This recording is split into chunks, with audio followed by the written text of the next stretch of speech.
이탈리아의 볼타 선생이 전지를 발명했죠. 구리, 아연하고 적셔서 놓고, 이게 정말 뭐 웬만한 요리하는 것보다 쉽죠.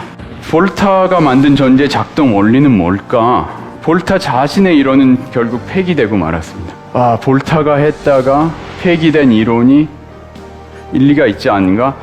소금물로 해보는 겁니다. 음극을 구리 쪽에 하고 양극을 금에 하겠습니다. 지금 금이 녹고 있습니다. 이야, 이 금이 녹는구나. 이런 것을 상보적 과학이라고 이름을 붙였습니다. 잊혀진 옛날 지식을 회복하고 더 발전시키려는 시도가 가능하다는 걸 느끼고 있습니다.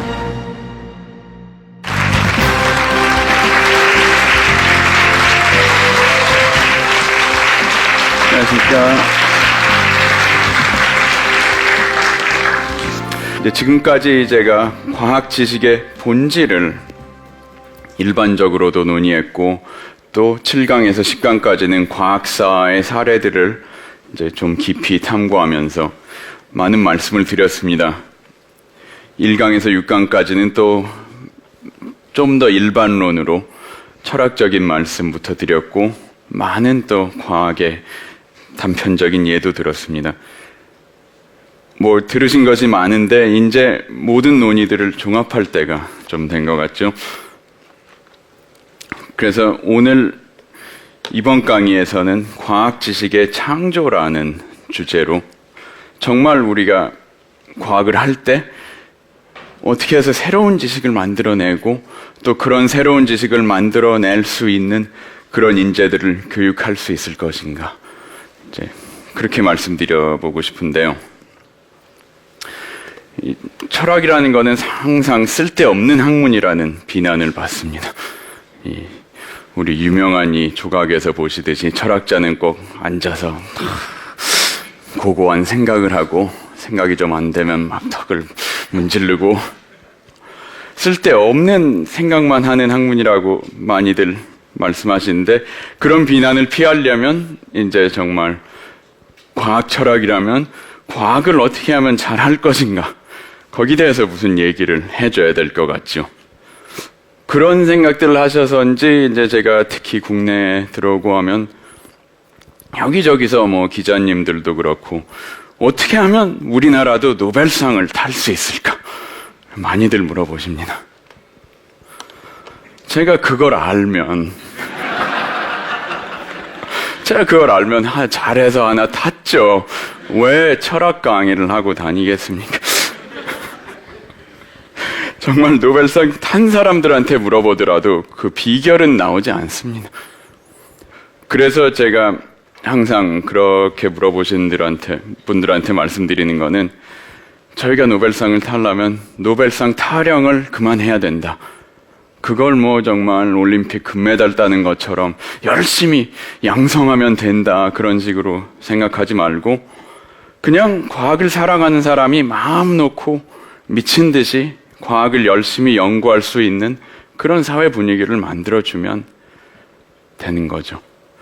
그걸 정책적으로 어떻게 할 수 있는지, 거기에 대해서는 또 제 전문 분야가 아니고요. 뭐라고 제가 그런 정책에 대해서 할 수 있는 자격은 없다고 보겠습니다. 그래서 이만 노벨상 얘기는 마치겠습니다. 노벨상은 마치고, 그러나 이 과학 교육을 어떻게 할 것인가, 그런 주제를 완전히 피할 수는 없겠죠. 이 과학 지식의 본질을 논한다는 과학 철학자가 그 지식을 어떻게 잘 전달하고 양성할 수 있는가를 전혀 논의를 거부한다면 그거는 사회적 책임의 회피가 되겠죠. 우리 사회에서 이제 창의성 있는 인재를 길러야 한다는 말들을 많이 하십니다. 공교육에서도 사교육에서도 여러 가지 좋은 창의성 교육 방식들이 시도되고 있다는 게 보이고 있고요. 근데 좀 안타깝습니다. 보면 창의성도 이제 평가가 돼서 점수로 나오게 될 거고요. 또 이렇게 하면 창의성을 기른다, 이 책 읽고 학원도 있다고 하고 틀을 깨야 된다는 말도 많이 나오는 것 같은데요. 그건 좋습니다. 전 정말 틀을 깨야 된다고 생각하는 사람이고. 근데 이제 그 생각이 퍼지면 정말 또 틀 깨기 학원이 생겨서 거기 다니는 세상이 될까봐 그게 걱정이 되는 거죠. 그러면 말짱 헛일입니다. 색다른 생각하려면 색다르게 살아야 됩니다. 뭐 창의성 교육도 좋지만 정말 이 괴짜를 아껴주는 그런 사회적 분위기, 그게 필요하죠. 그래서 뭐 제 말을 해서 좀 죄송하지만 제가 무슨 좀 남다른 일을 해내고 있다고 생각하신다면 그건 뭐 제가 특별히 머리가 좋아서가 아닙니다. 저 사실 머리 그렇게 좋지 않습니다. 제가 학교 다닐 때 한국에서 전교 1등 한 번도 못 해봤습니다. 제가 남다른 일을 한다는 거는 조용히 남다르게 좀 이상한 삶을 살고 있기 때문에. 제가 결혼은 했지만 아이도 없습니다. 미국, 영국에서 30년 살았지만 차 한 번 가져본 적 없습니다. 스마트폰도 없습니다. 집도 3년 전까지 월세로 살다가 겨우 하나 샀습니다. 뭐 돈이 꼭 아까워서 그런 것도 아니지만 제가 돈을 어디 써야 됐다는 기준이 다른 겁니다. 그래서 뭐 돈이 좀 생기면 이제 비싼 외식도 하고 뭐 여행 다니면서 낭비도 합니다. 제가 연구하는 모양도 좀 다릅니다. 철학 연구하지만 9강, 10강에서 보셨듯이 실험실에서 많은 시간을 보내고 있고요. 학부생들하고 제가 같이 연구해서 책도 냈습니다. 이 생활도 불규칙적입니다. 정말 급하다거나 신이 나서 일할 때는 정말 거의 밤을 새기도 하고 피곤하면 하루에 12시간도 잡니다. 이렇게 좀 이상하게 참 행복하게 제가 나름대로 살면서 그 나름대로의 생각도 일상생활에서부터 키우면서 살고 있는 겁니다. 자, 그럼 이제 과학 지식의 본질에 관한 얘기로 돌아가 보겠습니다. 과학의 탐구라는 게 이 판에 박힌 방법만 따를 수 없고요. 이 우리 과학 철학에서 가장 고민하고 가장 많이 연구하고 가장 많이 토의하는 과학 방법론, 이거 정말 공식화될 수 없는 차원이 많습니다. 그래서 그런 식의 정말 방법 1, 2, 3 쓰려고 하는 과학 철학은 대부분 실패했습니다. 많은 노력을 했지만 아직 논쟁도 많습니다. 그러나 제가 볼 때는 그렇게 과학 방법을 딱 정의해서 이렇게 따라가면 과학이 잘 된다, 그렇게 나오리라고는 보여지지 않습니다. 특히 이 새로운 아이디어를 내는 그 창조의 비결이란 거 뭐라고 말할 수가 없는 거죠. 그래서 이제 대부분의 과학 철학자들은 그 논의를 피합니다. 우리가 이제 전통적으로 20세기 초반부터 내려지는 구분이 있습니다. 소위 발견의 문맥과 정당화의 문맥. 그걸 꼭 왜 문맥이라고 했는지는 모르겠는데 그렇게 용어가 되어 있습니다. 영어로 콘텍스트라고 해서. 그래서 이제 그 구분을 가지고 얘기하는 거는 과학자가 새로운 가설이나 이론을 지어내는 거하고 그 지어낸 가설을 정말 시험하고 검증하는 과정은 전혀 다른 과정이라는 거죠. 그래서 그 많이 제가 강연하면서 말씀드린 포퍼 같은 사람은 이 발견의 과정 자체는 정말 거의 무작위한 거라고 봤습니다. 사람이 아이디어가 어떤 데서 나올 수도 있고 어느 방법으로 해낼 수도 있는데, 그러면 이제 그 귀납주의자들이 걱정한 거는 그렇게 아무렇게나 아이디어를 내면 이상한 엉터리 아이디어 많이 나오지 않겠느냐. 포퍼는 상관없다고 했습니다. 나중에 엄격하게 검증을 해서 잘못된 놈들은 다 걸러내고 아주 우리 현상과 맞는 것만 간직할 거니까. 그래서 이제 포퍼는 또 자기의 과학 이론을 다윈의 진화론에 비하기도 했습니다. 다윈의 진화론에서 얘기하기를 이제 생물이 살다가 번식할 때 무작위적으로 돌연변이가 일어난다고 했죠. 그래서 그 돌연변이가 대부분은 그 생물의 생존에 좋지 않은 건데 가끔 가다가 우연히 생존에 좋은 게 있으면 그게 이제 자연 선택을 받아서 살아나고, 그래서 과학의 발전도 그런 식으로 봤습니다. 포퍼는. 포퍼뿐이 아니라 많은 사람들이 정말 이 새로운 아이디어가 어떻게 나오는지 그거는 규칙화할 수도 없고, 우리가 철학적으로 공부해봐야 별로 나올 것이 없다, 그런 결론을 내리고서 그건 이제 심리학의 문제로 해서 우리는 하지 않겠다, 그런 것이 이제 되게 추세인데요. 제가 생각하기에는 이제 그래도 논의를 해야 될 것 같습니다. 과학에서 새로운 아이디어를 내고 존재하는 아이디어를 발전시키는 게 그렇게 돌연변이처럼 무작위적인 과정은 아닌 것 같고요. 그러나 여기서 이제 어려운 거는 그럼 무작위가 아니면 어떻게 해서 발전되는 것인가. 근데 그 논의를 좀 해드리고 싶은데, 여기서 가장 중요한 거는 이 배우고 탐구하는 과정을 그렇게 기계 작동 설명서 쓰듯이 그렇게 해서 가리킬 수는 없다는 거죠. 처음에 어떻게 자전거 타는 걸 배우는가, 솜씨가 필요하다고 합니다. 이게 가리킨다는 거는 어떻게 합니까? 언어 자체를 배우는데도 무언의 이해와 솜씨가 필요하죠. 과학 지식을 습득하고 발전하는데 솜씨가 필요하다고 합니다. 이거는 특히 이 영국에서 활동했던 과학 철학자 마이클 폴란이라는 사람이 많이 한 얘기인데요. 이 사람이 주장한 것이 이 지식의 바탕에는 솜씨, 영어로 스킬이라고 한 솜씨가 있고, 그 솜씨는 암묵적인 차원이 많이 들어간 거라고요. 암묵적이라는 거는 이제 언어로서 표현할 수 없는. 그래서 이 사람이 어떤 예를 들었냐면, 처음 시작한 것이 자전거 타는 예입니다. 여러분 자전거 못 타는 분도 계실 거고, 자전거를 타보신 분은 알 겁니다. 처음에 어떻게 자전거 타는 걸 배우는가, 정말 힘듭니다. 가면서 계속 쓰러지고 하는데, 그걸 어떻게 안 쓰러지고 간다는 걸 누구도 적어주지 못합니다. 그럼 이제 넘어질 것 같으면 그쪽으로 돌리라느니 이제 그런 코치를 받으면서 그렇게 해봐도 또 넘어지고, 어떻게 하다 보면 몸에서 익혀가지고 안 넘어지고 갈 수 있게 되고, 조금 실력이 늘면 그거 생각도 안 하고 그냥 타죠. 넘어질 생각도 안 하고. 폴라니가 정말 이 과학적인 지식이나 그런 것도 이렇게 그런 일상생활적으로 배우는 이 솜씨하고 통한다고 했습니다. 물론 자전거도 보면 물리학적으로 충분히 이해되죠. 어려운 거 아닙니다.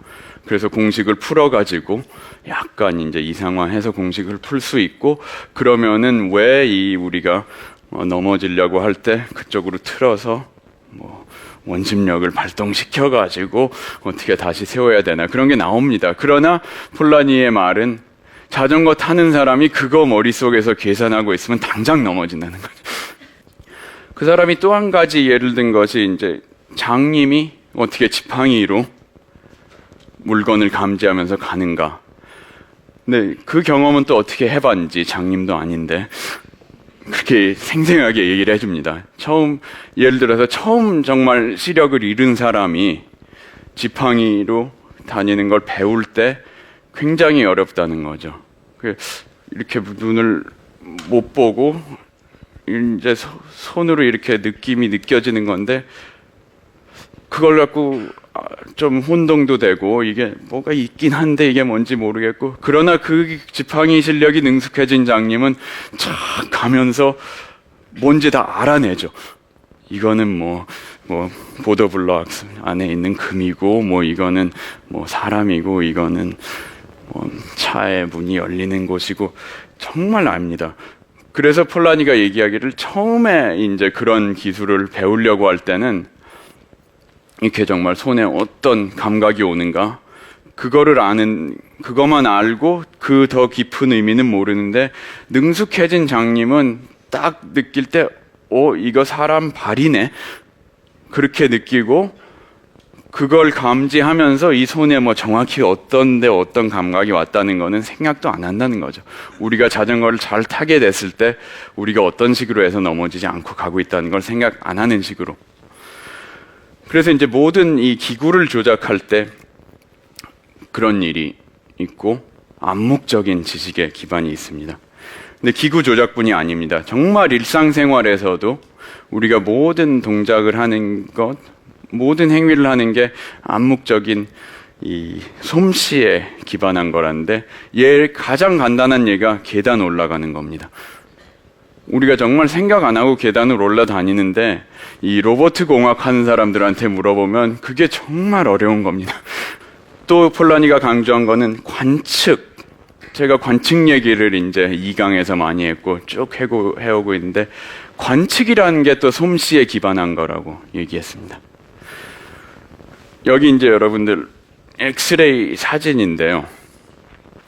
이 중에 2개는 정상적인 폐를 가진 사람이고 하나는 결핵에 걸린 사람입니다. 이 중에 의사가 계신지 모르겠는데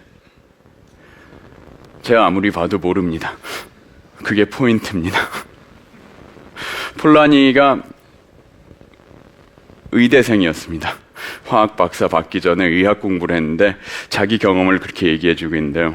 처음에 이 방사선과 트레이닝을 받을 때 뭐 자기는 학생으로서 잘 모르고 이제 이렇게 생긴 그림들을 보고 이 경험 있는 의사들의 말을 듣는데, 뭐 대단한 토론도 오가고 그 경험자들 사이에 뭐 여기 뭐가 있고 여기 뭐가 있고 하는데 자기는 전혀 뭐가 안 보이더라는 거예요. 그래서 이 사람들이 혹시 근거 없이 그냥 지어내서 얘기를 하나, 그렇게까지 의심을 했다는 겁니다. 그러다가 이제 정말 그렇게 시간을 많이 보내고 그 전문가들의 얘기를 들으면서 자기도 해독하려는 이 노력을 하고 하다 보니까 보이더라는 거죠. 그런 경험을 쌓고 나서야 보이더라는 겁니다. 그래서 이 가운데가 이제 결핵에 걸린 것 중에 하나인데, 지금 보시는 것 중에 그 작은 화살표 있죠. 거기에 이제 결핵에 감염돼서 잘못된 부분이다. 저는 아무리 봐도 모르죠. 그게 정말 그런 건지.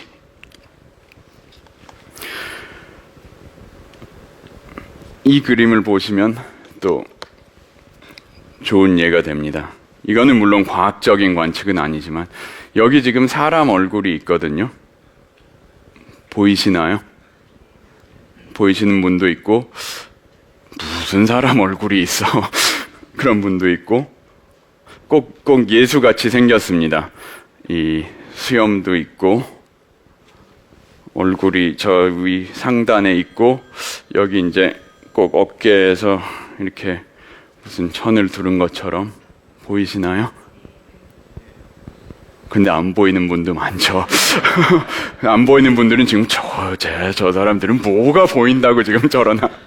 이렇게 하면 도움이 될지도 모르겠습니다. 아직도 안 보이시죠? 네. 제가 이게 이 헨슨이란 과학철학자의 책에서 보여준 그림인데, 제가 처음에 그 책을 읽고 아무리 해도 이게 안 보였습니다. 그래서 정말 막 고생을 하다가 관두고 이제 포기했는데, 그 다음에 보니까 보이더라고요. 그래서 이제 이 머리 부분이 이렇게 잘려 있고, 그림에서 눈이 위에 2개 있고, 코가 이렇게 그림자 져 있고, 그 다음에 턱 있고, 이 수염이 있죠. 아직도 안 보이시는 분도 있고 정말 안 보이시면 나중에 보내드리겠습니다. 집에서 한 30분 들여다보면 이런 거 본다는 것도 솜씨라는 거죠. 볼 줄 모르는 사람은 못 봅니다. 근데 그게 정확히 이게 왜 보이고 안 보이고 하는지는 저도 모르겠습니다. 이렇게 말로써 표현하고 가르칠 수 없는 솜씨들이 우리가 사는데 많이 필요하고, 과학 지식에도 이런 것들이 필요하다는 거죠. 과학 지식에는 이중으로 필요합니다. 왜냐하면 과학이라는 거는 일상생활에 기반해서 하는 거고, 그러니까 거기서 이제 솜씨들이 필요하고, 또 과학에만 필요한 솜씨가 있죠. 실험실에서 배우는 것들, 공식 푸는 솜씨 많이 있습니다. 이 솜씨를 언어로 다 표현해서 환원한다는 것이 불가능하다는 것은 이 우리 언어 자체의 속성을 고려해 보면 아주 확실하게 나타나는데요. 왜냐하면 언어 자체를 배우는데도 무언의 이해와 솜씨가 필요하죠. 왜냐하면 언어를 언어 갖고 배울 수는 없죠. 처음에 언어가 없는 아기가 언어를 배워야 되는데 참 힘든 과정이죠. 힘들고 어떻게 그게 정말 배워지는지 약간 좀 미스테리 같기도 하고, 이제 발달 심리학자들은 이런 연구를 많이 합니다. 근데 이제 우리가 언어를 어떻게 가리키느냐 생각을 해보면, 저는 아기를 안 키워봤지만, 조카들은 있었고, 그러니까, 가장 쉬운 예를 든다면 그렇죠.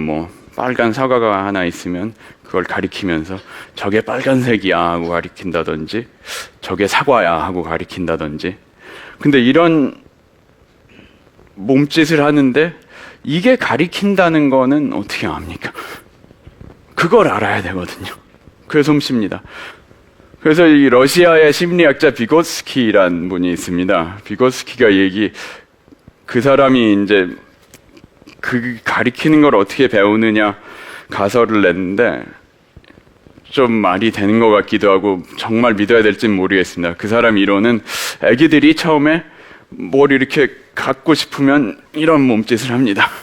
그러면 엄마가 보고 너 저거 원하는 거야 하고 집어다 줍니다. 그럼 그 과정에서 아기가 이걸 터득합니다. 이렇게 하면 저쪽에 있는 게 나오는구나. 그거는 정말 우리 인간의 특정한 신체 구조와 정신 구조에서 나온 그런 솜씨인데, 그거를 언어로 표현할 수도 없고, 그런 것이 처음 있어야 언어가 표현되고 언어도 생성되고 하겠죠. 또 비트겐슈타인 얘기가 나오게 되는데요. 비트겐슈타인은 언어에 대한 많은 고민을 했습니다. 그래서 이 사람이 어떻게 얘기했냐면, 언어라는 거는 또 이 사람이 규칙을 따라가면서 사용하고 서로 가리키기도 하고 하는 건데, 이 인간이 어떻게 규칙을 따라간다는 거 정의하기 힘들다 그랬죠. 예를 들어서 우리가 이제 학생한테 아주 쉬운 산수 문제를 낸다고 생각합시다. 산수도 아니고 그냥 여기 수열이 있습니다. 2, 4, 6, 8, 10. 그리고 자 이제 네가 계속 해봐. 그러면 당연히 우리는 그렇게 생각하죠. 2, 4, 6, 8, 10 나갔으니까 그럼 12, 14, 16. 근데 어떤 학생이 예를 들어서 2, 4, 6, 8, 10 하고 계속 하라니까 그 다음에 14, 18, 22, 26, 30 그렇게 나갔다고 생각해 봅시다. 그러면 이거는 이 학생이 우리가 의도한 규칙을 잘못 이해한 건데, 근데 꼭 우리가 의도한 규칙이 맞는 규칙이냐? 그건 없다는 거죠. 어떻게든 해석할 수 있고, 이거는 또 일전에 말씀드렸던 귀납의 문제와도 연결이 되고요. 그래서 이제 비트겐슈타인은 언어라는 거는 정말 우리가 어떤 암묵적인 행태에 기반하지 않으면 의미가 없다. 모든 이제 언어의 정의도 그렇습니다. 예를 들어서 우리가 의자라는 아주 쉬운 개념을 정의해 보자. 어떻게 하겠습니까? 보통 생각하기에 의자는 다리 4개 있고 평평한 면이 있고 등받이가 있다 하는데, 물론 다리 4개 없는 의자도 있죠.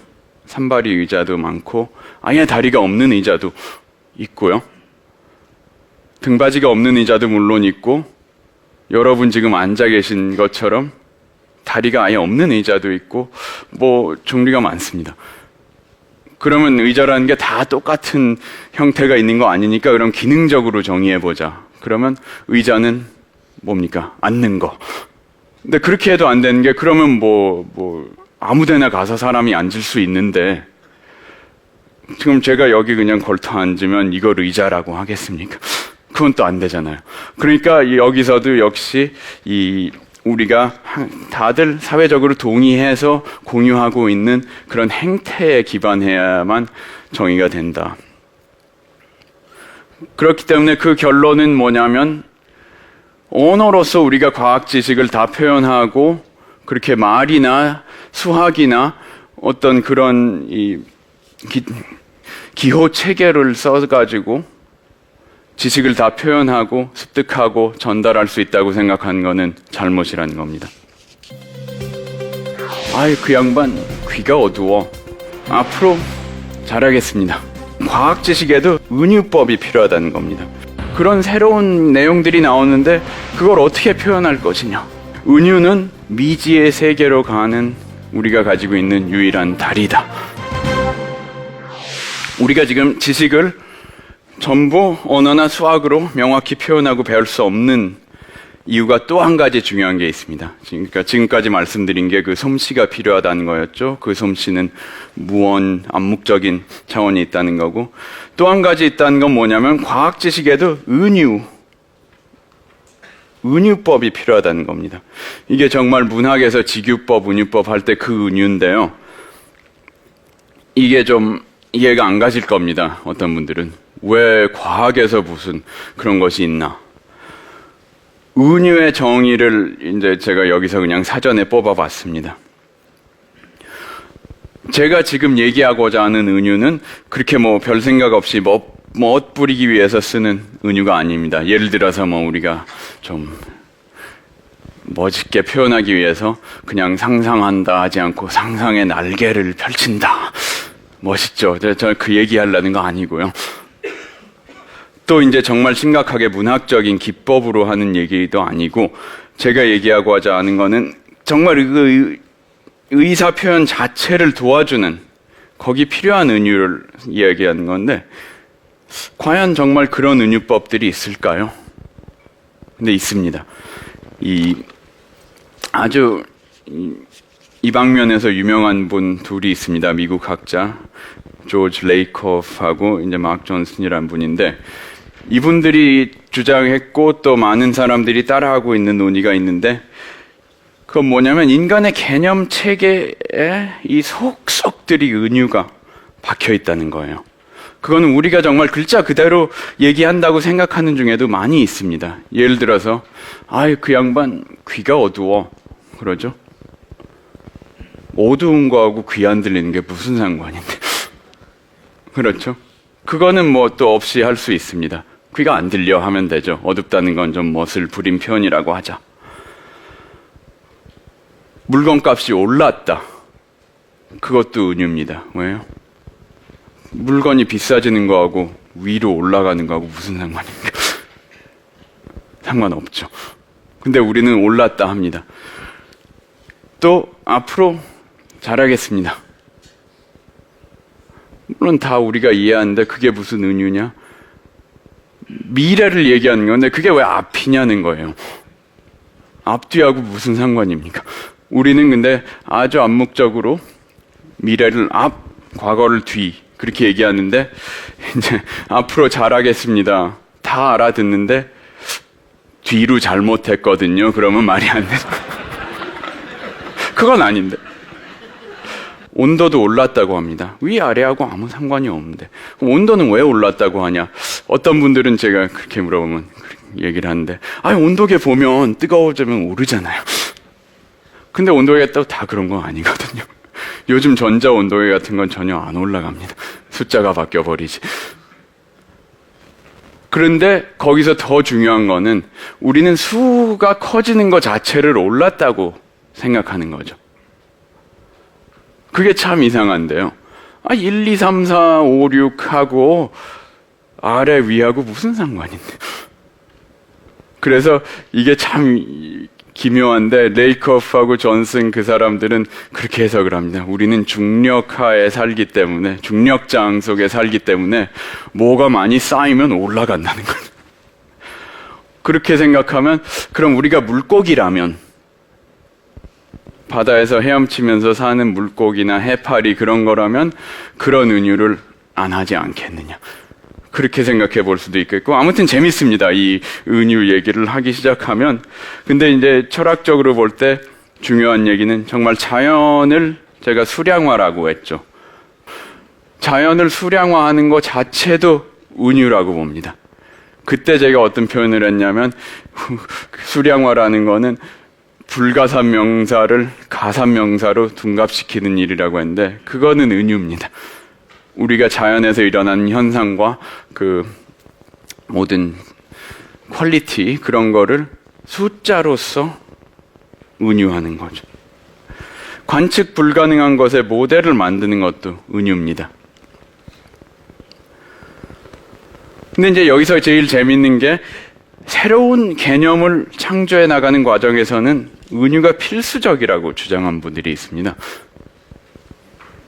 특히 이제 여기서 제가 두 사람을 뽑아드렸는데 이 위에 보이는 사진은 메리 해시란 분입니다. 케임브리지 대학에 제가 지금 갖고 있는 자리에 전임자입니다.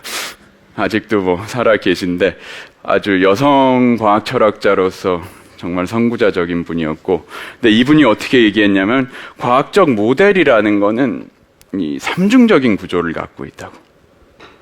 거기서 이제 긍정적, 부정적, 중립적 비유가 있다고 했습니다. 모델 속에 포함되어 있는. 근데 예를 들어서 말씀드리자면 아까 이따가 나올 예로 잠깐 미리 가겠습니다. 이거는 닐스 보어의 유명한 원자 모델, 일전에도 보여드린 건데, 이거는 태양계를 통해서 표현한 원자의 구조죠. 그러니까 은유입니다. 이것도 원자 속에 어떻게 되는지 사실 아무런 개념이 없는 상태에서 원자가 태양계 같을 것이다. 왜냐하면 핵이 있잖아요. 핵이 있다는 건 알았는데 그 핵 주위에 전자가 돌고 하니까 그러면 뭐 태양 주위에 행성이 도는 것처럼 할 수 있지 않겠냐. 그러면 여기서 이 해시가 얘기하는 긍정적 비유라는 거는 가운데 큰 것이 있다, 무거운 것이 있어서 그 주위를 가벼운 것들이 돈다. 그리고 부정적 이 비유라는 거는 물론 전자는 행성 같은 것이 아니다. 왜냐하면 행성이라는 거는 뭐 전자가 가지고 있지 않은 많은 성질들이 있죠. 또 이제 양자역학이 더 발전하게 되면 전자는 뭐 정확한 위치와 운동량도 동시에 없다고 하고 뭐, 그런데 그거는 이제 우리가 아는 겁니다. 그 비유가 맞지 않는 건 알면서도 이 모델을 쓰는데, 여기에 중립적 비유라는 거는 그 두 시스템이 비슷할 수도 있고 안 비슷할 수도 있겠다는 거죠. 그러니까 행성과 전자를 비유했는데, 그러면 예를 들어서 이 다음에 나오는 거는 소머펠트라는 사람이 전자의 궤도를 원으로 보지 않고 타원으로 봤습니다. 근데 이제 태양계 얘기할 때는 그 행성의 궤도는 타원이라고 안 건데, 그 전자의 궤도도 타원인지 그건 몰랐다는 거죠. 처음에 원인지 타원인지. 그렇기 때문에 보어는 원래 원으로 그냥 얘기했었고 나중에 수정했고, 그러니까 확실하지 않았던 거죠. 해시의 주장은 그렇게 확실하지 않은 부분에서 과학의 지식이 자라난다는 겁니다. 그런 부분들을 연구하고 검증하고 하면서. 또 이제 제럴드 홀튼이라는 분이 계십니다. 이 홀튼 교수는 제가 박사호 연구원으로 있을 때 모시고 있었던 분인데 아주 또 정말 대단한 학자시고, 토마스 쿤과 거의 동년배고 두 사람이 다 하버드 대학 물리학과에서 박사를 했습니다. 그래서 정말 쌍벽을 이뤘어야 될 사람이고, 한때 쌍벽을 이뤘었는데 이제는 쿤은 정말 누구나 다 알고 홀트는 들어본 적이 없습니다. 네, 그건 좀 잘못된 것 같고, 이 홀튼이란 분이 또 이렇게 멋지게 얘기를 했는데, 은유는 미지의 세계로 가는 우리가 가지고 있는 유일한 다리다. 그것도 은유죠. 미지의 세계는 뭐 저쪽에 있는 것도 아니고 우리가 다리를 놔서 가는 것도 아니지만, 이건 무슨 얘기냐면 과학이 발전하면서 우리가 정말 가지고 있는 개념으로서 기술조차도 안 되고 설명은 말할 것도 없고 그런 새로운 내용들이 나오는데 그걸 어떻게 표현할 것이냐. 그러니까 이제 닐스 보어 같이 되는 거죠. 이 사람은 원자의 구조에 대해서 정말 말할 수 있는 그 언어 자체가 없었는데 이거를 태양계에 또 그 행성들의 궤도 그런 개념을 은유적으로 써가지고 말을 하기 시작했다는 거죠. 그러나 그 말이 어느 정도까지 맞아 떨어질지는 모르고 거기서 이제 그 해시의 중립적 비유가 발동이 돼서 과학 연구를 하기 시작한 겁니다. 그렇죠? 정말 과학에는 새로운 개념들이 많이 나옵니다. 근데 이 새로운 개념들이 그 홀튼 선생의 주장은 전부 다 은유적으로 시작된다는 거죠. 왜냐하면 인간이 자기의 경험에 기반하지 않고 자기가 이미 가지고 있는 개념 체계에 기반하지 않고 정말 갑자기 아무것도 없는 데서 새로운 개념을 만들어낼 수는 없다는 거죠. 은유가 필요하다. 그걸 어떻게 만들어낼 것인가? 대부분의 과학 철학자들은 이런 얘기 하지 않습니다. 혁명적인 창의성은 어디서 나오느냐? 더 잘 발휘될 수 있도록 도와줄 수는 없을까? 그러면 왜 이렇게 새로운 개념들이 많이 생기는가 한없이 이 과학의 본성은 지식을 늘려가려는 열망이기 때문입니다. 첫째, 이제 이론이 잘 되면 과학자들은 그거 갖고 만족하고 있지 않죠. 그럼 이 이론은 여기서 잘 되니까 저기서도 적용해보자. 뉴턴이 태양계를 설명하고 나서 만족하지 않고 자기의 인력 법칙은 만유 인력이라고 해서 우주 전체로 적용하겠다는 포부를 펼쳤듯이 과학자는 항상 자기가 가진 것에 만족하지 않고 더 나가려고 합니다. 이 구은의 정상과학이라는 것도 항상 만족하지 않고 더 문제를 풀다가 이제 실패를 합니다. 자업자득인 건데, 그러나 과학의 본성입니다. 또 이제 이론과 상관없이도 새로 막 튀어나오는 현상들이 있죠. 예를 들어서 뭐 렌트겐이 X선을 발견했다든지, 또 뭐 퀴리나 뭐 베크렐 같은 사람들이 방사능을 발견했다든지, 그거는 정말 이론에서 예측한 것도 아니고 막말로 하면 원하지도 않았던 현상인데 나와가지고 사람을 골치 아프게 했다는 거죠. 이거 어떻게, 무슨 개념으로 도대체 이런 현상들을 이해할 것인가? 또 과학자는 경험하지 못한 상황을 그냥 상상하기도 합니다. 특히 아인슈타인 같은 사람 유명하게 사고 실험을 많이 했죠. 그래서 내가 이 빛을 타고 빛과 같이 갈 수 있다면 빛이 어떻게 보일까 했다든지, 그런 과정에서 또 새로운 개념들이 나오고, 또 이제 경험과 상관없는 이 이론의 발전도 되고, 또 다른 이론들이 서로 만날 때 어떻게 하면 정합성을 유지해 줄 수 있을까?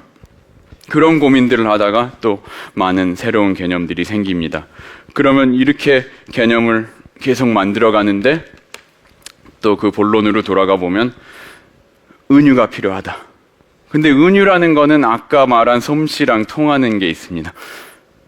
왜냐하면 어떻게 해서 그런 은유법을 발동시켜서 새로운 상황을 얘기해 줄 수 있는 개념을 창조하느냐. 이거는 정말 어떤 설명서가 있는 것도 아니고 그런 은유를 어떻게 한다는 방법이 있는 것도 아닙니다.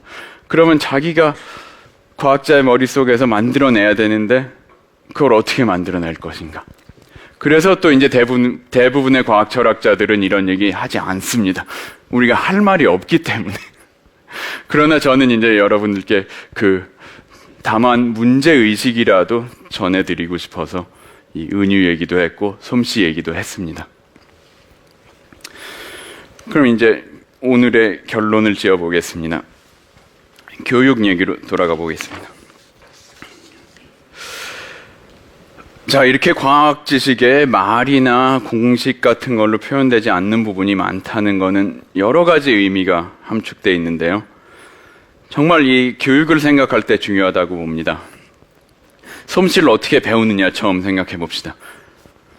폴라니는 정말 도제 관계로 얘기했습니다. 이거는 정말 어떤 실력 있는 스승을 모시고 그 밑에서 자기가 뭘 하면서 배울 수밖에 없다. 근데 약간 좀 석연치 않습니다. 그렇게만 해석을 하는 거는. 첫째, 정말 어떻게 보면 현실성이 없고요. 정말 옛날 얘기죠. 어떻게 다 1대1로 이 선생님이 학생을 가리킬 수도 없는 거고. 쿤도 비슷한 얘기를 했는데 약간 다릅니다. 쿤의 말은 꼭 그런 개인적으로 스승에게 배운다는 것보다는 그 자기가 얘기했던 패러다임, 그 훌륭한 업적이 돼서 그걸 따라가는 그 패러다임을 모방하는 과정에서 그 내용만 배우는 게 아니라 이 솜씨까지 배운다는 거죠. 그래서 꼭 솜씨라고 쿤이 많이 얘기하진 않았지만 그 말입니다. 쿤이 정상과학 교육에 대해서 얘기한 거는 교과서에 보면 그런 문제를 어떻게 푼다던가 실험을 어떻게 한다든가 다 나와 있지 않다는 거죠. 우리가 배우는 과정은 이런 실험을 해봐 하면서 잘 못하면 야단도 맞고, 그러나 잘 된 결과를 보고 그거를 모방하면서 배우는 거고, 문제 푸는 것도 그렇습니다. 근데 그거는 이제 좀 일부 얘기만 한 거죠. 왜냐면 우리가 솜씨를 배운다는 얘기는 지금 했는데, 정말 그 은유적이라든지 그런 걸 써가지고 새로운 개념을 만들어내는 그런 창의성은 지금 얘기를 하지 않았습니다. 그런 건 어디서 배울까요, 그럼? 포퍼는 그래서 쿤을 막 비판했죠.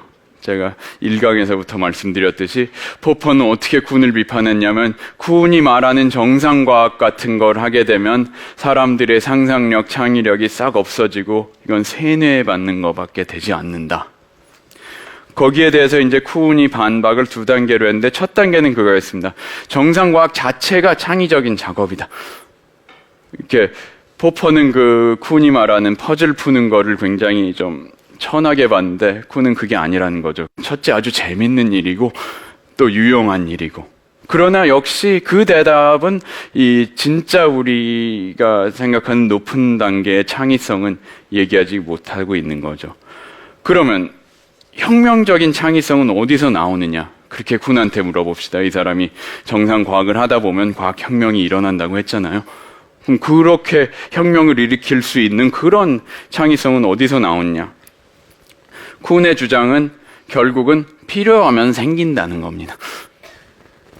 할 수 없으면 딴짓을 막 해서 새로운 생각을 해내게 된다는 거죠. 이런 겁니다. 우리가 딱 막혔을 때 저 그림 보면 막 생각이 나시죠. 어떻게 저기를 뚫고 넘어갈 수 있을 것인가. 그게 막히지 않으면 그런 생각 해볼 필요도 없는 것이고, 그래서 쿤의 주장은 정상과학에서는 그렇게 함부로 틀 깨는 거 아니라고요. 틀 깨는 거는 정말 절망적으로 풀리지 않는 그런 문제들이 있을 때 깨는 거지, 장난으로 깨는 게 아니라는 겁니다. 그래서 정상과학이 잘 되고 있으면 과학혁명을 일으킬 필요가 전혀 없고, 그러나 이 정상과학을 하던 패러다임이 위기에 몰렸을 때 이제 정말 막 창의력을 발휘해서 하는데, 그걸 어떻게 하는 것이냐, 그거죠. 그래서 또 탐탁치는 않습니다. 그러나 제가 이제 동의하는 거는, 쿤 말대로 정말 인간의 창의성이라는 건 무엇보다도 실제로 해결해야 될 그런 절박한 문제가 생겼을 때 발휘가 되는 거죠. 저절로 발휘됩니다. 저는 이거를 필요는 발명의 어머니라는 말의 진정한 의미로 생각하는데요. 실제로 이 생활하면서, 일하면서 자기 자신이 남들 도움 받지 않고 해결할 때 진짜로 자연스러운 창의력을 발휘하고 배울 수 있다고 봅니다. 그래서 그런 창의력을 발휘할 수 있는 실제 상황들을 마련해 주는 것이 창의력 교육의 제1단계가 아니겠느냐. 그러니까 정말 부모가 다 돌봐주고 어려운 거 없이 해줄 테니까 너 공부나 해라. 그거는 창의력을 죽이는 지름길이라고 봅니다. 그렇게 다 해주면 안 됩니다. 또 물론 그런 어떤 상황들을 인위적으로 만들어가지고 창의성 훈련을 할 수가 있겠지만, 왜 그럴 필요가 있습니까? 이 우리 세상에는 정말 우리가 풀어야 할 문제들이 산적해 있습니다. 그런 문제들이 산적해 있는데 왜 이상하게 다른 문제를 만들어가지고 연습으로 푸는지, 학생들도 정말 진짜 문제를 해결하는데 도전해 본다면 뭐 큰 성과는 올리지 못할지 모르지만 정말 훈련은 확실히 될 겁니다. 그리고 저는 학생들도 이 사회와 과학의 문제들을 풀어낼 수도 있다고 봅니다. 극단적인 예를 든다면 정말 옛날에 그 어린 대학생들, 우리나라에서 얼마나 창의적으로 학생 운동을 했습니까? 그 압박을 받아가면서 어떻게 하면 우리가 정말 어떤 것을 알리고 사회 변화를 일으킬 수 있을까? 정말 해냈습니다. 크고 중요한 일을 해냈습니다. 그게 어린 학생들이라고 해서 할 수 없는 거 아니죠. 제가 보기에 이상적인 거는 그렇게 인생의 진짜 문제들과 부닥치게 해주는 대신 크게 다치지만 않게 보호해주는 겁니다. 그러고 나서 이 자생적으로 솟아내는 창의력을 방해만 안 해주면 됩니다. 근데 보통 이제 우리 사회에서는 그럴 것 같아요. 창의력이 솟아날 때 위에서 찍어 누르고 옆에서 잡아내리고 그런 것만 안 하면 됩니다. 그래서 제가 해석하는 쿠hn의 창의성 논의는 그렇습니다. 이 정말 문제가 생겼을 때 창의성이 발휘되니까 그때까지 기다리면 되고, 창의성 훈련하고 싶으면 정말 그런 실제 문제를 찾아서 들어가면 됩니다. 근데 역시 아직도 좀 석연치가 않습니다. 그래서 한 가지만 더 말씀드리자면, 그렇게 정말 자생적으로 창의성은 인간이 가지고 있는 건데 그게 그래도 어떻게 더 잘 발휘될 수 있도록 도와줄 수는 없을까? 근데 쿠hn도 재밌는 얘기를 했습니다. 어떤 얘기를 했냐면, 과학혁명 논의를 하면서 이제 포퍼 같은 사람이 또 비판을 했잖아요. 뭐 그런 세뇌 공작이나 세뇌 교육이나 받은 그 정상 과학자들이 무슨 그런 새로운 아이디어를 내겠냐. 그랬을 때 쿠hn이 과학사적으로 이제 해놓은 관찰이 있는데, 그 혁명을 일으키는 사람들은 두 가지 경우가 많은데, 하나는 아주 젊은 사람, 그 분야에 들어온 지 얼마 안 되는 사람, 아니면 딴 과학을 하다가 분야를 옮겨서 들어온 사람이 많다고 했습니다. 그 후자를 볼 때 쿠hn이 든 예는 아니지만 예를 들면 프랜시스 크릭 같은 경우가 있겠죠. 물리학을 하다가 분자생물학으로 넘어가서 갑자기 새로운 아이디어를 내서 정말 혁명을 일으켰는데, 그래서 그렇게 쿠hn이 얘기하는 거를 제가 더 광범위하게 해석하건대, 이거는 다른 경험과 다른 사고방식이 어느 정도 저변에 깔려 있어야 정말 그런 혁명적인 새로운 아이디어는 나오는 것이 아니겠느냐. 그렇기 때문에 진짜로 정상 과학만 배워가지고는 특출한 사람이 아닐 경우에는 진짜 창의성은 발휘하기 힘들지 않겠느냐. 그렇게 생각됩니다. 그래서 이제 그런 맥락에서 제가 저 자신이 괴상하게 사는 그런 모습도 말씀드렸고, 아무튼 이 획일주의적인 삶의 행태를 벗어나줘야 된다는 거, 그걸인데요. 그래서 이제 다음 강의의 주제가 바로 그것입니다. 이 과학에서도 우리가 다원주의를 얘기할 수 있지 않느냐. 그 다원주의를 실행하게 되면 과학의 창의력과 과학의 의미와 과학의 진보도 더 빨라지지 않겠냐. 그런 말씀을 다음 시간에 해드리고서 이 강연 시리즈를 마치게 되겠습니다. 감사합니다.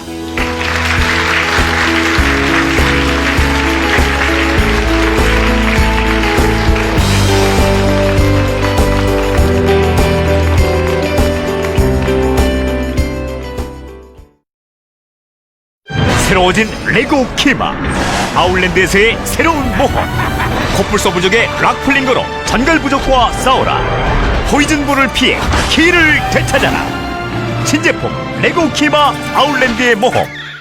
2014 레고 프렌즈 비치하우스가 새로 나왔대. 예쁜 주스바도 새로 나왔네. 신난다. 2014 레고 프렌즈 비치하우스와 주스바, 새로우니까 더 신나지?